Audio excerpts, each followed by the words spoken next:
Wouldn't you know it, another story about another American president with a weather passion. Hi, I'm Chris May, writer, producer, and host of This Day in Weather History, now in its second year from the Weather Network in Canada. On July 7th, 1930, construction of the Hoover Dam began. This day in weather history. President Herbert Hoover was an environmentalist, so deal with it, all right? His main focus points included pollution-free water, flood control, and fisheries. So therefore, after a disastrous Mississippi River flood in 1927, Hoover recommitted to bettering American infrastructure to prevent another similar catastrophe. Over the next 5 years, a total of 21,000 men would work ceaselessly to produce what would be the largest dam of its time, as well as one of the largest man-made structures in the world. It's days like this that I love the weather, and our relation to it as a species that much more. You see, we as Homo sapiens have the ability to adapt the best to the changes brought on by the last ice age. We adapt and we live to see another day. Same applies to a modern marvel like the Hoover Dam. We needed it, we built it, we live on. All right, I'm going to ask you all to put your hands in the air. Do we have any Lego fans in the house? All right, it works when I'm live on stage. Think of the Hoover Dam as if it was a giant Lego set with over 200 blocks fitted together to stand 726 feet tall. The Hoover Dam has been called the eighth wonder of the world, comparable to the Great Pyramids of Egypt, very similar to the Great Pyramids of Giza. The Hoover Dam stands large and proud in a desert. And, like the ancient pyramids, was built on the sweat of over 21,000 men, many of whom died in the heat, again, like in the deserts of ancient Egypt.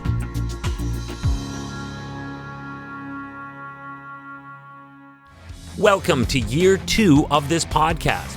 Right now, you're listening to the full version of today's story on your favorite podcast provider, but there's also the daily podcast video short. They're shot right here in my podcast recording studio, so you get that perspective, but oftentimes they will include visuals from that day's event from when it happened in weather history. So after listening to the full story, go check out the podcast video short on television or online anytime at theweathernetwork.com/weather history. But to start, let's go back to why it was built in the first place. The Great Mississippi Flood of 1927 actually began with extremely heavy rain in the central basin of that Gulf state in the summer of 1926. Flooding peaked in the lower Mississippi River near Mount Landing, Mississippi, and Arkansas City, Arkansas, and broke levees along the river in at least 145 different places. It was the most destructive river flood in the history of the United States, with close to 45,000 kilometers overwhelmed and submerged under close to 10 meters of water. To try to prevent future floods, the federal government built the world's longest system of levees and floodways, but it wasn't enough for one President, Herbert Hoover. Hoover was the 31st president of the United States and played a crucial role in making this decades-in-the-making project finally come to life.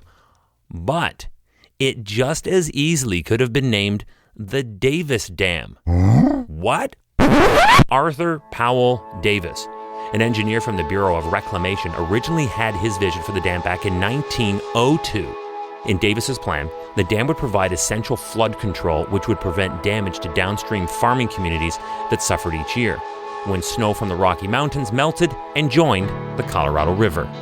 The dam would also make possible the expansion of irrigated farming in the desert and would provide a dependable supply of water for Los Angeles and other Southern California communities who were just settling and suffering under intense heat and periods of dry weather and drought. Davis's engineering report on the topic became the guiding document when plans were finally made to begin the dam.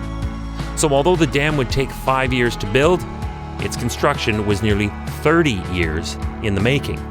The holdup on so many occasions was due to water rights and distribution agreements being met. You see, for many years, water rights had been a source of contention among the western states that all had claims on the Colorado River, and for good reason. It gets hot in the west, and that leads to drought. Drought takes away lives either through exhaustion or lack of food and water. And the region where we find the site of the Hoover Dam, a parched and extreme desert bordering Nevada and Arizona, suffers extremely hot weather. And the summer of 1931 was especially horrendous, with daytime highs averaging close to 50 degrees Celsius. I don't care whether that's a dry heat or not, that is dangerous hot. As a result, 16 workers and other riverbank residents died of heat during the construction of the dam. This is another day in weather history where the absolute lack of weather was the reason for death and destruction. This day in weather history. Tomorrow is July 8th, and it is a total page flip that most would never see coming. While the northern hemisphere is cooking in the heat at this time of year, the southern hemisphere is in their winter. The winter of 2009 in the South American country of Peru was one of the harshest in their history that dates back to the beginning of recorded world history and beyond. That's tomorrow, right here on This Day in Weather History, with me, your host, Chris May.